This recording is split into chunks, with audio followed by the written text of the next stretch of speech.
This is the Horror Movie Show on hmpod.com, your one-stop shop for all things horrific and horror-related. Read the reviews, frolic in the forum, hem and haw over the horoscopes, and listen mightily to the Horror Movie Show with Mark and Jerry, your horrible hosts. Howdy folks, Jerry here. And Mark. Bringing you another episode of the Horror Movie Show on hmpod.com and iTunes, and also now The Crypt. Tell us a little about that, Jerry. So The Crypt is a mobile app. Behind the scenes, it's being put together by a big team, of which we are two. It's being headed up by Eli Roth and Jack Davis of Davis Entertainment.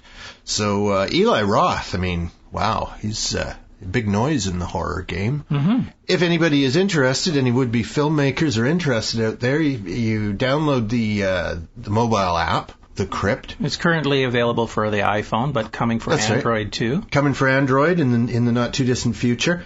And anybody wants to download something to The Crypt, you certainly can, and the promise so far is that Eli Roth will take a look at it. You mean upload? Upload, yes, that's it, uploading. I'm not a technical guy, I'm more a dessert guy. I can tell you all about. So if they were making desserts out of horror movies, you'd be right in there. Oh, I don't know what you get. Cookies. It'd be like a money cake only with fish hooks instead of coins. Yeah. Like that. No, that's not good. So we're going to bring our top 10 list to you today, as will be published on The Crypt, either now or in the near future. Yeah, and this is top of 2013. That's as right. We are starting 2014 now. It is. Happy New Year. Happy New Year to everybody. Hope everyone survived quite nicely. Yes, quite nicely, and nobody suffered permanent damage to their intestines from too much turkey or poison. I did. Oh dear, yes. Mark is in an uncomfortable way these days. Yeah, it was a turbulent Christmas. One of the worst Christmases I've ever had. Oh dear. Just because of physically? Yeah, physically. Oh, it's awful. Yeah, I went to a nice big family dinner and I ate a normal amount, but then I had a gallbladder attack. Gallbladder attack? Ah! I was in pain. Poor Mark. Oh, it was bad. It was bad. And I wrote it out, and I've done some research and tried to do some purges, and I'm feeling better now.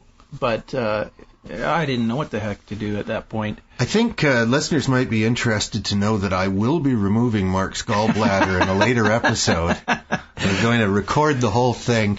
This might be worth videotaping as well. Yeah, well, it is. We do it over Skype. It is horrific in that the first things the doctors want to do is cut you open and take out your gallbladder. And I am not for that. I've had it for over 50 years, and I plan on keeping it for the rest. But it's trying to kill you now. Yes. It hates you. Your gallbladder is. Think of it as like, a gremlin or something. I think of it as, okay, I've tortured my gallbladder long enough. Right. It's time to treat it well. Oh, okay. So do a little bit of change of diet, eat better, less fatty foods. But Mark, considering your advanced age, you're what, 80-something? Oh, 90-something. Yeah, 90-something. I mean, you can lose it. You won't even notice it. Well, if I was 90-something, I'd say cut it out. Right. But I'm not, and I want to have it for at least another 30, 40 years. Okay. He's positive. So all you doctors can just go away. Yeah. Stop bothering Mark. Yeah, they're at my doorstep they're out there with their scalpels waiting for me to come outside. They're coming for you, Barbara. There's a siege happening outside. The purge. They're standing outside the door with these horrible masks on. The thing about it is the doctors try to make you sound so silly for not listening to them. They're guilty. Well, it's their business. It's their business. They want to cut you open. They want to make some money. To me, they keep saying, it's impossible to get rid of gallstones. It's impossible. It's impossible. They just won't. You can't do it. But to me, if you can put a man on the moon, I'm sure you can figure a way of dissolving those little suckers. Yeah, but Mark, they're not going to figure it out just for you. So far, they haven't figured it out. Yeah, well, the thing is that, of course, not just for me, but there are hundreds of thousands of people inflicted with this every year. Don't you think that they're working their butts off to try to... I really don't. Well, I think that they've... You can live without a gallbladder. That's all I know. And you're going to have to change your diet radically anyway. And if you keep your gallbladder and it's already in sickly shape, and you forget yourself and you eat that 3 pounds of buttered popcorn, then, you're going to have another attack. And rather than risk what can be a fatal attack, I would have it removed. Yeah. But I'm not a doctor. I only play one on TV. And a mad one at that. Yeah, well, they don't tell you the long-term ramifications without having a gallbladder. So there's a lot of things that it does do. Yeah. So I'm going to keep it as long as I can. It'll kill you. Look, get him to put it in a jar, and you can keep it. Yeah, I'll put a little wig on it, put a little lipstick on the jar. Couple of googly eyes. Yeah. I'll start calling it Charles. Okay, well, I kind of wish all the bits that had been taken off me over the years. It would start with a very small, interesting little bit of flesh, which I didn't have a say in removing, but, happens to little boys quite often. Oh! Oh, don't tell me. Okay, better when you're that small than when you're somewhat bigger. Yeah. And people have done it. Oh, sure. When they're adults. Sure. Yeah. We're talking about circumcision. That's easy for you to say. It was. Yeah. Anyway, not... Oh, yeah, circumcision. Oh, yeah, not castration. That's not what I'm talking about here. Yeah. No, I'm perfectly fine. I'm whole. Whole is a subjective term. Yes. Entire, I meant. Okay, let's get on with this list, because we've only got an hour and we want to get through at least half of this list, and it's a mighty list. Mighty list. We're not going to give anything away. Let's begin with our number 10 pick, VHS 2. 7 different directors, 9 different writers. The scene that really got me was the Safe Haven, I think it was called. It's about the Doomsday Cult, who have got it right. In fact, they do know what they're talking about, and they are about to open the doorway between dimensions, hellish and our own, and a film crew has been allowed onto the premises on what is the worst possible day for them to show up. And they were invited. They were invited. Well, in fact, they're integral to the plan. Exactly. Yeah, the Holy Father knows that he needs them, and they are sort of like the witnesses. And all hell breaks loose. It's wonderful, paranoid. Where does it take place? I don't know. It's like Thailand or Polynesia, Philippines, something like that. Yeah, it's subtitled. It is. You have this real feel that it's somewhere foreign. Very foreign. And it is. Although the film crew among themselves, they speak English. Yeah. They speak English, but they have some people from the area who are working with them. Some of them, it appears, would be Americans, and they're just, involved in making this interesting documentary about a doomsday cult. Yeah. And they've been trying to get access to the Holy Father and the cult for who knows how long. And suddenly the Holy Father says, yeah, sure, come along at this time, on this date, and help yourselves. And that they should not have taken the invitation. Now, the way this movie is filmed is it's one of these multi-chaptered, kind of like vignette kind of anthology movie. Yeah, where you have a basic premise is that these guys go into this house, they find a bunch of VHS stack of tapes. In this particular case, since it is the sequel, the people going into the house are actually looking for the original people that went into the house in the first movie, and they have a tendency to not come out of the house. No, they don't. You start watching the videos, and you get a nosebleed, and you get spaced out, and then by the end of watching 4 or 5 of these things are happening. Yeah, you're gone. Mark liked VHS 2 more than I did. Well, I was really only taken with that one. Well, scene. I like just about every one of them. There's 4 main small videos within the vignette within the show. The thing I liked about this is that in this type of movie, you just cut to the chase. There is really not a lot of plot. Right. And each vignette is really just like you've plopped into the middle of a horror movie, and you're right at the most exciting part. Exactly. And everything goes to hell from there. Yeah. It's of of course, it's more like a short story than a novel. Yeah. There isn't a lot of explanation as to who these characters are. In my example, the one about the Doomsday Cult, all we know is that these are kids making a documentary. Yeah. And the cult, we don't know anything about the cult, but boy, we find out about the cult pretty quickly, and hell breaks loose. It's just, to me, it was so fast-paced and so well done that I was laughing through most of it. It was horror. incredible, actually. Yeah. It's like handheld camera. Yeah. But with all these special effects all over the place. Yeah. I mean, people are levitating. People are being thrown across the room. People are resurrecting. People are, resurrecting. There's all sorts of things happening. And there are monsters. And people are committing suicide as they're going from room to room to room. And there are kids running around. Yeah, well, for a while. Yeah. And then not running around, and then running around again. So it was just amazing that they can do that with a handheld feel. Yeah, it was so dense, but really showed what handheld can be when it's done well. And the way it is that there's many people running around with many cameras, so you're flipping from camera to camera to camera and group to group. Yeah. The other 3 little vignettes that they had in this movie was, one was about a man with an artificial eye, and he finds out he can see phantoms, ghosts, and they're after him. Yeah. Another was about a biker. Right. He's on it. It's like one of those action helmet cam. He runs into a zombie apocalypse. Yeah. It's so well done. And at the end, And then it's it becomes his bike rider's cam becomes a zombie cam. Yeah, yeah. So that there again, cute idea for the handheld, but just not as good a movie as the little cult movie. But at the same time, funny. Oh, it's cute. I thought it was so well, the way they tumble through a birthday party for these little kids. In the park. In the park. And it's so well done. Yeah. And the last one was aliens are coming for a weekend jaunt out in the cabin. At the slumber party. Yeah. It's a very fun movie. It is, and much more fun, I thought, than the first VHS. I liked the first one better than you did. But I mean, this one is much better than the first one. Much faster paced. Much faster and much slicker. They got into the groove. I'm sure VHS 3 will be even slicker. Yeah. And I'm sure there will be one. Yes.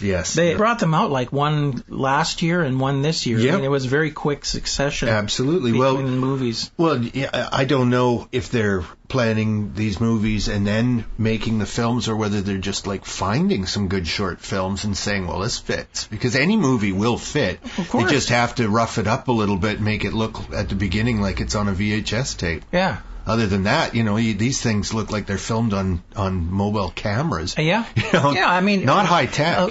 Let's put it this way. If you have a cam on your helmet... Yeah. Why is it on a VHS tape? Yeah. That's a good point. Somebody's bothered to transfer it from digital onto VHS. Yeah, you're right. And put it in this room. I hadn't thought of that. That's funny. Okay, let's get on to our next movie. Number 9 is Scenic Route. Now, bear in mind, folks, these are all movies from 2013 that all have their date 2013, with one possible exception that we'll see in the next show, which didn't get released until 2013. So we saw lots and lots of great movies last year, and a lot of them weren't available until last year, but we didn't consider them because they weren't officially 2013 And plus, movies. when we're reviewing, we don't stick to the year. I mean, we go all over the place. Yeah, I mean, absolutely. We see movies that are from the 50s, 60s, and things like that. Now, Scenic Route was recommended by another good friend of ours from The Crypt, Carl Maines. His page is ilikehorrormovies.com. Well, we're checking out if you're looking for what's upcoming and new movie info, that sort of thing. And he's got bags of mini reviews, which are really helpful. So this was one movie that Carl recommended to us, and I was certainly glad to see it. Like I say, it's number 9 on our list, Scenic Route, directed by Kevin Getz and Michael Getz, written by Kyle Killen. It stars Josh Duhamel as Mitchell, Dan Fogler as his buddy Carter, Miracle Laurie as Joanne, and Peter Michael Getz, I'm assuming the father of the directors, Peter Michael Getz as the old man. So, it's about two guys who sort of a little bit estranged. Josh's character has been married for a while, and his buddy thinks that he's made a big mistake, that all the joy is gone from his life. He doesn't play guitar anymore. Josh is just like a drone. Mm-hmm. And his buddy, Carter, who's kind of a loser, he's a slacker is what he is. You know, he's still... He's a writer, right? He's a would-be fiction writer. Yeah. But he hasn't really been putting the effort in that he should. Yeah. So, yeah, he's playing the writer, as some of us have done. He's playing the writer without actually producing much stuff. Anyway, the fat guy is harassing the good-looking guy, and the good-looking guy gets angrier and angrier until finally they're screaming at each other, and just about at that point, the truck breaks down, and they are on a small road in the middle of the desert. Absolute nowhere. It looked like the middle of California somewhere. Sure, it's lots of desert in California. Yeah, it's a long stretch of road. They're stuck there. They're stuck. And now, the way the movie pans out is that very few people come up this road, which I find it hard to believe, because it's California. There's a lot of things happening in California. You'd think that road would be used more than just once every... But if it goes from nowhere to nowhere, there's plenty of blank roads out But there. it was a nicely maintained road, so I'm figuring, you know... Well, it was in good shape because nobody ever used it. That's it. No potholes. There are the occasional truck or car or even a tow truck that comes along. The first car that comes along after they've been trapped there for a day, and Josh is certainly getting a little desperate to get home, and Dan's character, Carter, you know, and they're still at each other's throats verbally. They're howling at each other. An old man pulls over and says, you know, you boys need a hand. And Chubby reveals that, in fact, it was him who buggered up the truck intentionally so that he could have Josh to himself and really clear the air between them. Right. So Josh doesn't trust Carter, and he waits, and he doesn't let the old man go until the truck is running again, and everything seems fine, and the old man says, all right, okay, I won't report you or anything, and off he goes, and then the truck breaks down for real. Mm. So the rest of the movie is a lot of dialogue. Yep. Yeah, it's a conversation between these two.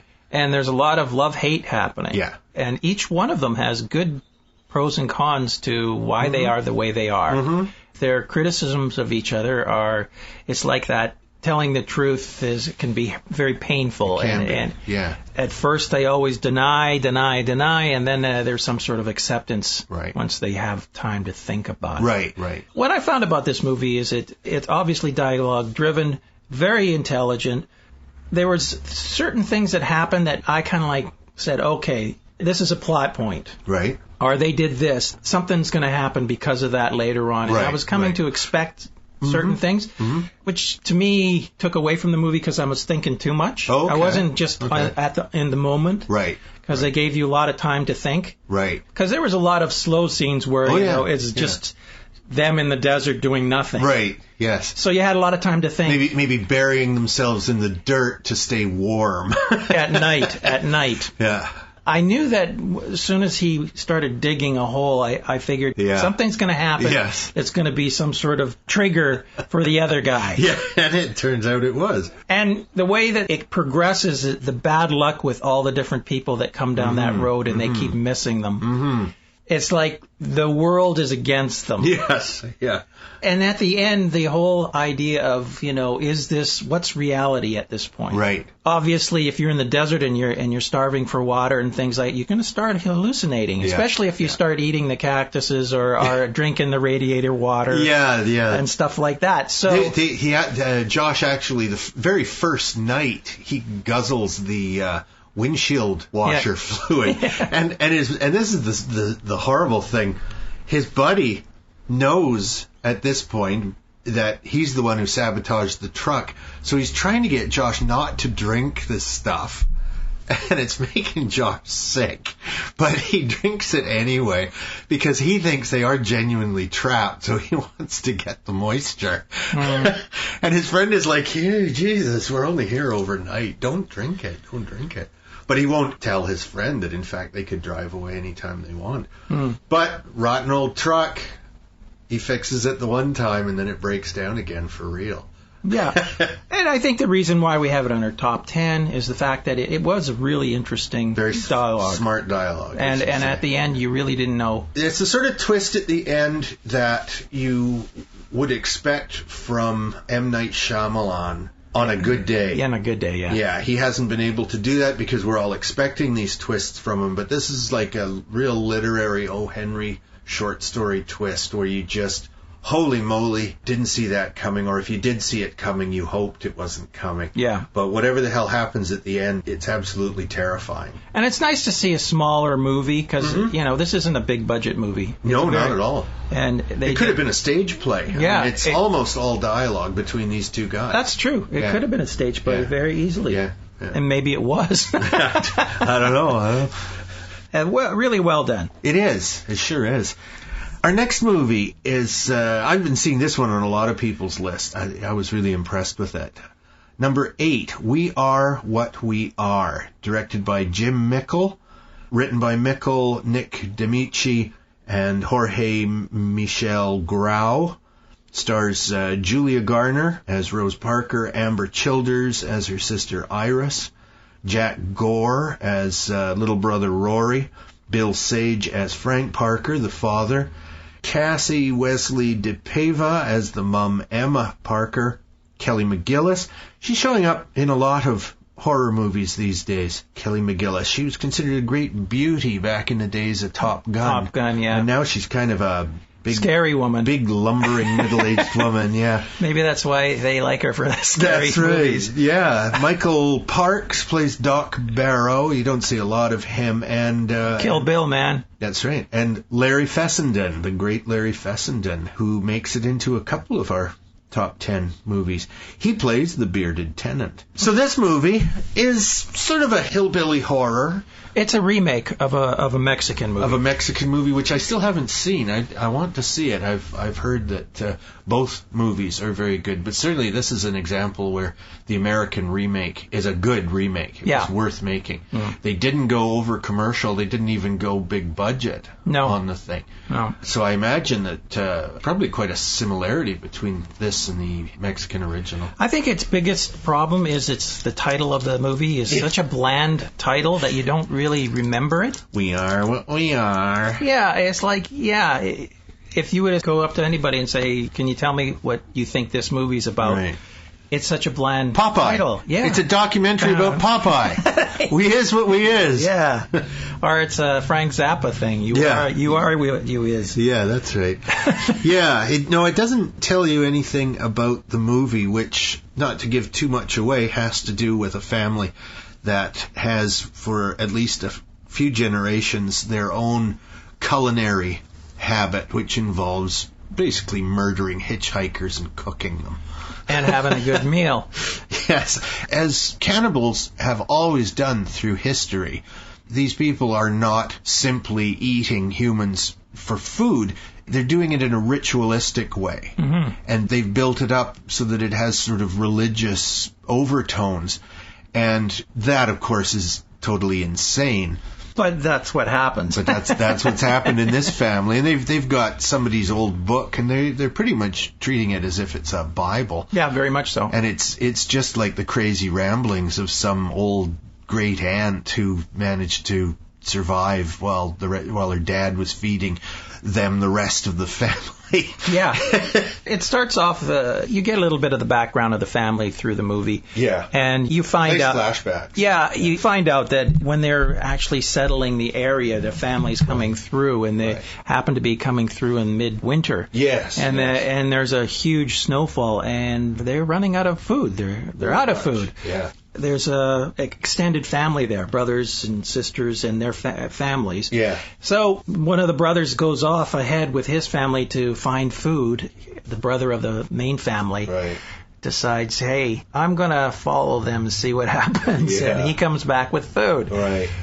Meat, yes. Yeah. And thus his family survives winter. Right. From that time on, it's been a reoccurring theme in the family. Mm-hmm. Now, at the time the movie happens, the daughters in the family are questioning validity of this act. Yeah. The mother, and the morality of it, yeah. of course. They're murdering people. The mother has taken ill. Yes. And she dies at the very beginning of the movie. In town. So the father is expecting the eldest daughter to take over her mother's chores. Her magical duties. Yes, which means the father captures the person, puts them in a shed, and the mother is supposed to go in there and deal with the food. Oldest female has to slaughter and dress the meat and cook the meat, which a woman, of course, should do. Yeah.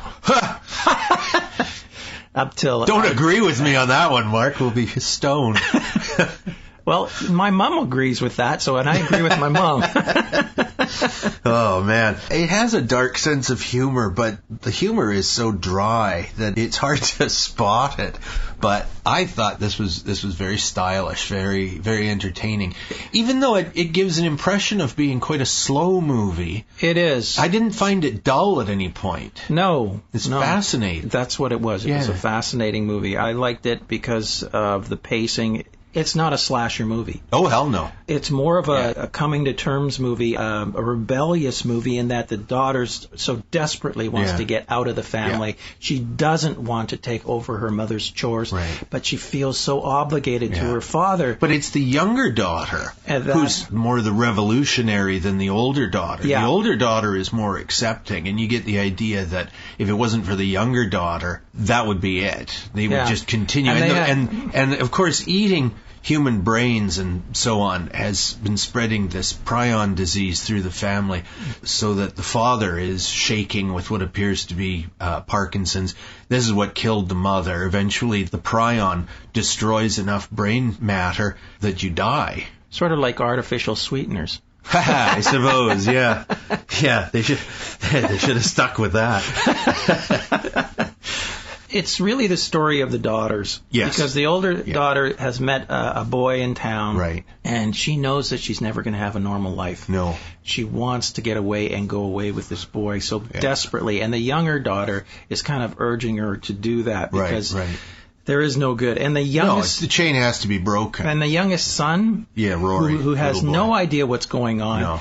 He has no idea he's eating human flesh. No. And the second daughter wants to protect him. Yes. As well as, she's as her older sister. Yeah. She's trying to protect everybody from this terrible thing that the family's doing. And there's a lot of guilt involved as well. Yeah. And the father is just trudging through. He wants to continue through, even though... Because he knows he's dying. Yeah, he's sick as hell. I don't know. It's weird in that he would try to get his daughters to continue the family tradition. Tradition. I know. He's mad. He's mad. Quite mad. Yeah. And it's like, why continue that tradition? I know. Because it's in this book that says, if you do this, you'll survive or something. Right. It's been mixed up with religion and hope and survival. And of course, they live in this crappy little shack.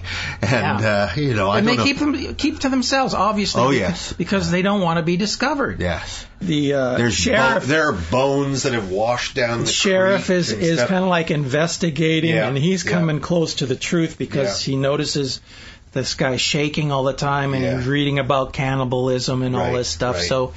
the father knows that they're about to be discovered, and stuff like that. There's some tension there in the movie as well. And people might think, well, it's a bit of a leap for the sheriff to go from somebody with Parkinson-like symptoms to they must be eating humans. But, when I started watching this movie, I had no idea what the story was about. I didn't know it was going to turn into a movie about cannibalism, but having seen the mum shake and then drop and drown in what is essentially a big mud puddle. Yeah. Just across the street from the general store. Yeah. In this Shop Emporium or something. Yeah, a little podunk town they lived near. I paused the movie and I got onto Google and I checked shaking diseases, and I had some idea because I know this is how mad cow disease was transferred by feeding infected cow brains to other cows. Mm-hmm. So I started checking that out, and so, I had figured that it was probably cannibalism that was causing the shaking, because they discovered this disease was in New Guinea among the cannibals. It's a relatively recent discovery. But these prions are bad news. They're very weird. How many humans do you have to eat in order to get sick? Well, one prion can cause terrible damage, but if you continue to add prions, and what a prion is, it's a protein molecule, and we all have protein molecules in all our cells, but a prion is a protein molecule that's been folded the wrong way on a molecular level. And what it does is it then teaches the other protein molecules to fold the wrong way, and so you wind up with all these defective cells. So in effect, that your exposure doesn't have to be extensive in order to... Over time, it gets worse and worse and worse.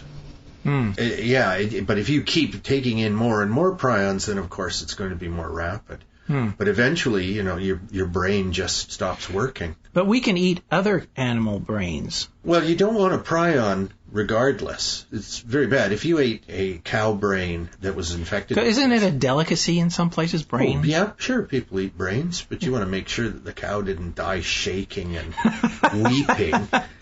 Well, it was scared. Yeah, that's right. Anyway, I just thought this was a terrific movie. I thought everybody acted excellently. And the two daughters were terrific, especially the younger girl.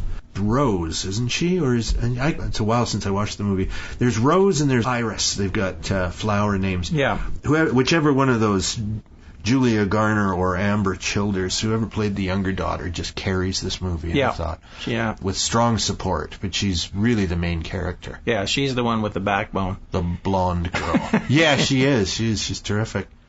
Well, let's get on to the next movie, which is a comedy. Let's see, is that the only straight comedy on our list? We could have put Hell Baby on this list. Yeah, I know. What was the one with the demon living up the guy's butt? Oh, yes, I just... Yeah, the little demon. Elmo or something. Otto. I can't remember. Oh, yeah. But yeah, I know who you're talking about. Yeah.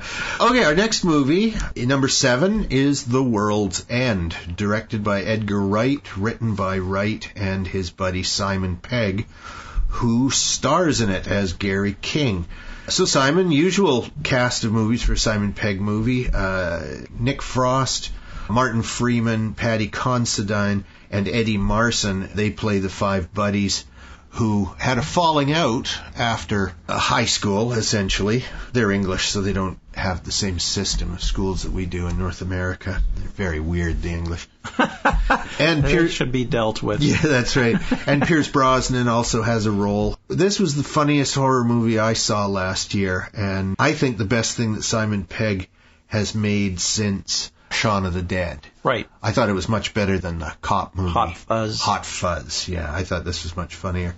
It's a weird one. Starts off in one direction, which might have itself made a good movie about doing this pub crawl, this legendary pub crawl. Yep. About halfway through, it turns into them battling weird aliens with robot bodies and blue blood, and very, very peculiar. Sort of androidy, but... Well, somebody calls them aliens or robots, and they say, no, we're not robots. For God. Yeah, even though... And there's a sort of philosophical discussion as to what exactly these blue-blooded monsters are.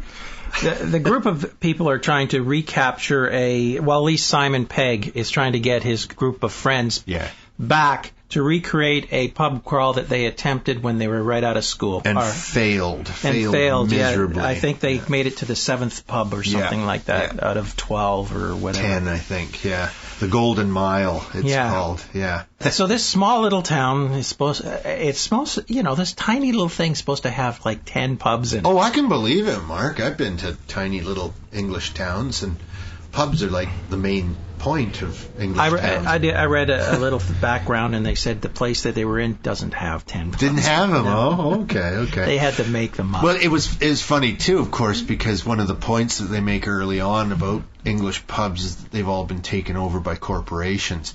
So the first 3 pubs that they go into, there's a slight change of bartender. Yeah. But other than that, the pubs are identical. It's like walking into a McDonald's. Yeah, that's right. That's right. It's very sad because the local character of each pub has been sucked away. They've just been turned into McPubs. Exactly. Yeah. The fact that each pub has a really cool little name. Yes. The name is indicative of what occurs there during their crawl. In this movie, yeah. Yeah. And of course, waiting to the very end, the last pub is the world's end. Yes. Yeah. And that's where they make all the decisions on what's going to happen. But a big confrontation between us and them. Yeah, the aliens. and it's an interesting conundrum because some of the humans really like the aliens. Well, they're not necessarily bad aliens. And the aliens want to they're just sitting there saying, hey, we can make everything peaceful. We can make it better. Yeah, we can make but you're going to have to, concede a few things. Yeah. And of course. Just bow down to us a little. Well, of course, with any society, you're going to have the people who say, hey, I don't want to wear my underwear. Yeah. Yeah. Make me. Yeah. I want to be able to spit on the sidewalk. Yeah. I'm sorry. That's freedom to me. That's me. Yeah. That's my freedom. That's the way I roll.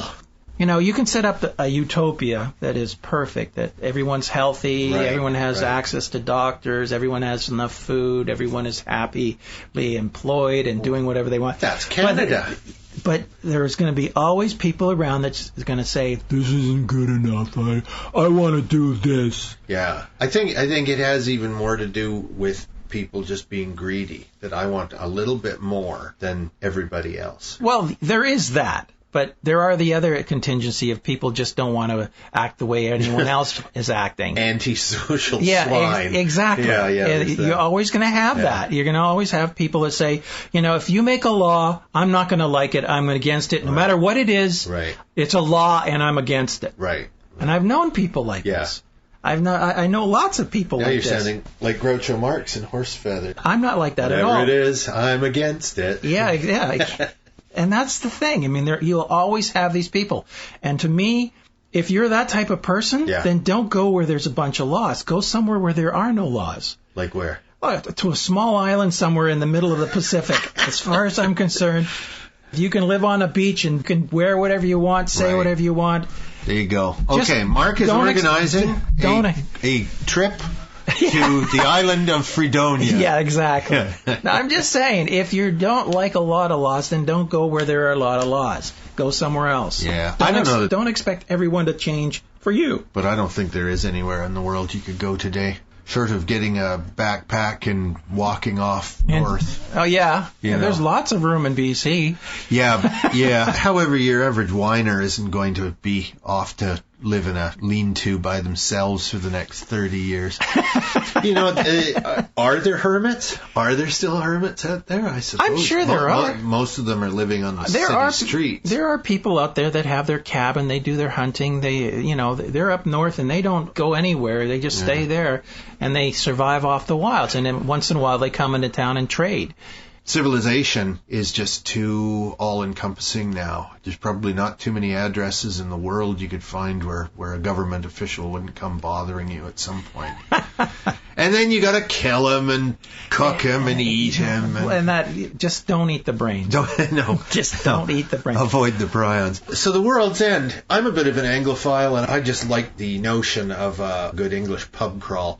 But Simon Pegg's character is such a sad case. Isn't he, though? I mean, he gets really desperate because even when he knows all these aliens are against him, he doesn't want to stop the pub crawl. No, and so it's even if he's just running through the pub, grabbing a pint and drinking it on the run, going out the door, as long as he did it. As long as he visited. As long as he finishes this pub, this is his whole life in It's built up to this moment. Yeah. He wants to get this done. Which is so funny because by the time they get to the 10th pub, by the time they reach the world's end, they're all drunk. Yes. So, they're dealing with this semi-benevolent alien superintelligence, and the superintelligence is just like getting annoyed with them. Oh, you people, you're such idiots. Yeah. It's like offering you nothing but benefits here.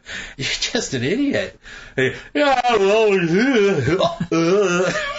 like, here are these aliens trying to make some sort of strategy for it, and they're talking to drunk guys. And funny. It's a great idea. And they can't figure out why things aren't going the way they planned. Yeah, really. Yeah. How could there be problems on Earth when, they're drunks running everything? Yeah. Yeah. Very funny movie. The last movie we've got for this half of our top 10 show is number 6, Gravity. I thought this was a wonderful movie. Directed by Alfonso Cuarón, written by Cuarón and Jonas Cuarón. Excuse my pronunciation. Sandra Bullock stars as the scientist astronaut Ryan Stone. George Clooney plays the retiring astronaut Matt Kowalski. Good American name there. Ed Harris plays the voice of Houston Mission Control. He's played that role before. I think, was it Apollo 13? I think he's Gene Cernan. He's also in The Right Stuff. He played John Glenn. That's right. Yeah. He's always got something to do with space. With that blonde brush cut, he looks like an American of that period. Oh yeah, the 60s, early 60s. Very, very much. Yeah. I mean, I've raved about this movie a couple of times in the past. I thought it was probably the most beautiful movie I saw last year, with the exception of Moonrise Kingdom, but that's not really a horror. And I didn't have a problem with Sandra Bullock. I know a lot of people find her annoying, but I thought she was fine in this. She does a great job. Yeah. Probably one of the best things she's done. Yes. It's like you're there. Yeah. It's like going up in space. This is what it's going to be like if you go up in space. And look out the window. And look out the window and a meteor storm hits you. Oh, God. Oh, yeah. That's it. This is how you will die. Oh, I wasn't even thinking. I thought you meant like just the grandeur of it. It is. The beauty. Oh, yeah. Not necessarily the bullets coming at you faster than you can see them. Other than a few very significant flaws in silly technical things in order to tell the story. It's beautifully done. Yeah. It feels as if it's being shown in real time. Yeah. But it isn't really. There are some lapses. There are some lapses where she goes unconscious and you skip periods of time. Right. That's right. But overall, it feels like you're in real time. Yeah, and a couple of silly things, which I find hard to ignore and just enjoy the movie, but a couple of silly things. The trouble comes for these astronauts who are working on the Hubble Space Telescope from their shuttle. And the trouble comes when the Chinese blow up one of their spy satellites, and the debris from that satellite hits a Russian satellite, which causes more. It's like a domino effect. And now suddenly there's clouds of metallic debris whipping around the Earth at 5 times the speed of a high-powered rifle bullet.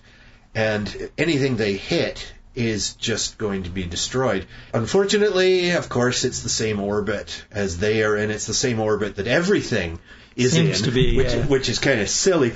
But you just have to accept that. And also that they can see the debris coming, which, if it's traveling 5 times faster than a rifle bullet, you're not going to see this stuff coming. It's just going to have come and gone. True. Before you know what hits them. That would be like seeing a bullet. Yes, exactly. Except for moving 5 times faster. Yeah. I mean, and it's a cloud of bullets. It's like the worst machine gun fire in the world. Yeah. And then the other thing, of course, that's kind of silly is that not only is the Hubble, but also the International Space Station and a Chinese space station all within walking distance lined up of each other. Yeah, lined up in the same orbit. That was that was silly. Those are the technical faults, but I ignored them while I was watching it. I didn't even notice it until afterward. The beauty behind this movie is you start from a very serene, let's just fix this satellite or whatever, and everything's going... Almost a boring job they're doing. Yeah. And then suddenly all hell breaks loose. Absolutely. And now it's survival. And the ability to get from point A to point B and the realities of space, really, being out in space. Yeah. It's just so well done. Yeah. It's just so beautiful. And the way it was shot, I mean, it's like 99.9% special effects. Yeah. The only thing that's really real is their faces, and even that's not real sometimes. They shot those onto dummies. Yeah. Looking weightless. Yeah. Yeah. It is a testament on where special effects have gotten to. Absolutely. And this was the best looking 3D movie I've ever seen. Yeah. It's one of the best. It definitely is the best I've seen. I completely forgot I was wearing those silly glasses. I just fell right into the movie. Mm-hmm. It was gorgeous. It had the same quality the shots of the Earth, and the Earth is in the background almost the whole movie. It's almost another character because there is home. Yeah. And it seems impossible to get back down there.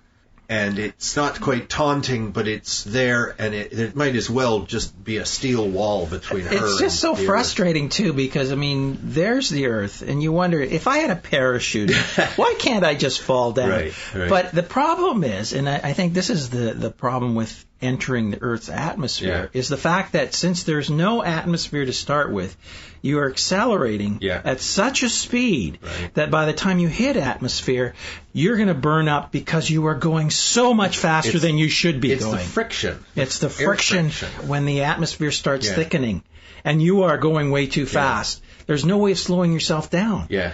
A parachute would be useless because there's nothing to drag onto. No, the guy who jumped from space recently did the longest free fall in history, Mr. Red Bull. That's all I remember is that logo all over his little capsule. Yeah. He jumped in a special spacesuit, a metal spacesuit, which took him through, allowed him to survive re-entry to where the air would actually slow him. Yeah. It gets thick enough that the atmosphere started to slow him down.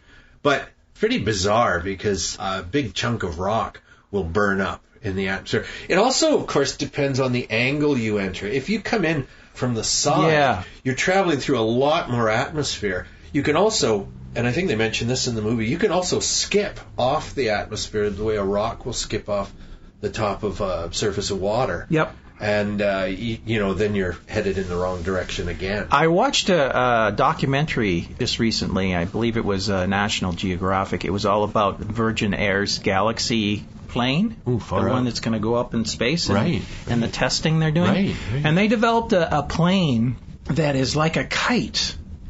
So when it hits the atmosphere, it kind of uses its wings to slow itself down and right itself. Right. And, so a little parachute-like. Yeah, very much like, but it's part of the body. Right.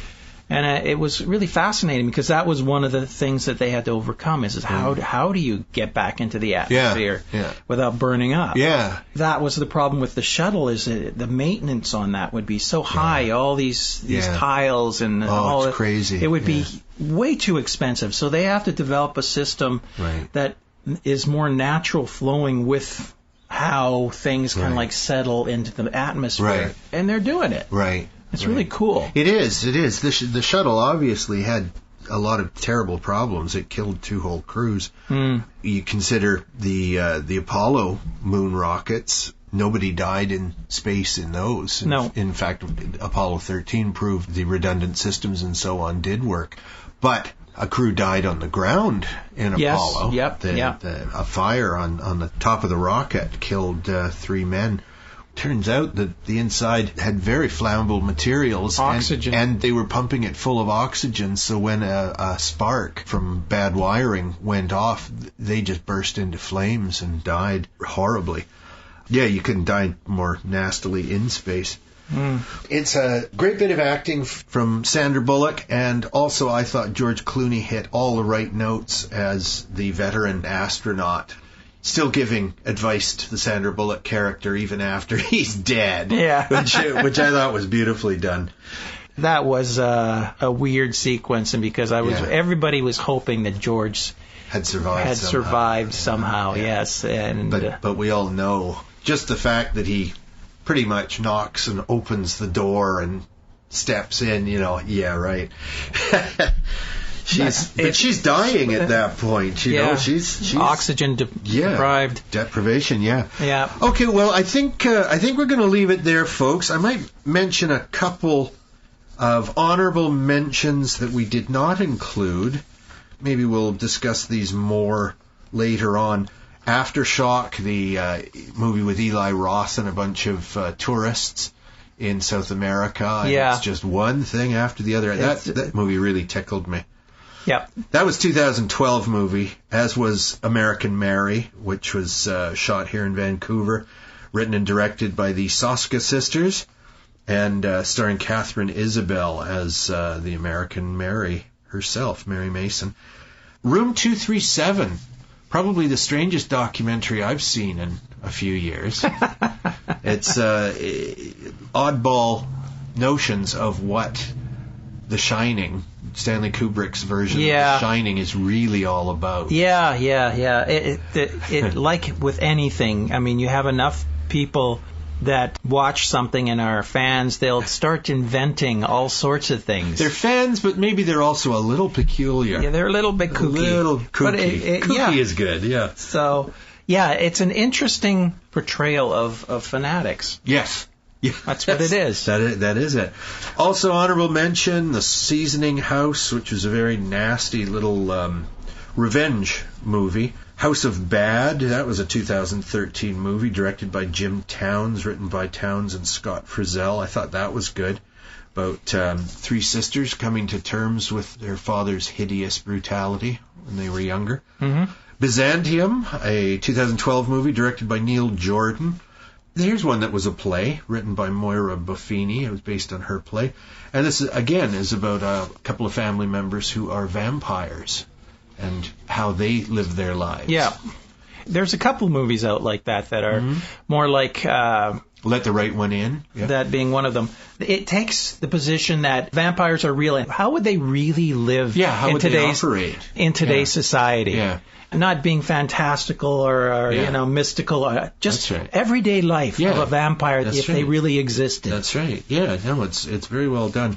I popped Iron Man 3 into the list just because of the superhero movies. That was the one that I liked best. Yeah. I thought it was terrific. You liked it a lot more than I did. I guess I did, yeah. It came out the same time as Star Trek, and I liked the Star Trek. Yeah, I opposite for me. And then the last one was just a little Irish movie called Grabbers. From that was a 2012. fun movie, a very fun movie. It was a lot of fun. Basically about a meteor, whatever, that crashes into the ocean, and it contains a rather dangerous octopoidal sort of monster. Sea monster, and it starts It's feeding on people in this little Irish town. But there's one on way to this protect island. yourself, and that is to get drunk. Yeah, that's right. And it's a nice little movie. It's like Local Hero meets Thing. Jaws or something. Yeah. The Piranha or something like that. Yes, it's a very fun movie. Okay, folks, so I guess that's it. We will be back next week, maybe talk a little bit more about the movies we didn't choose, but we will certainly be back next week with our top 5. with our top 5 to finish up the year. Yep.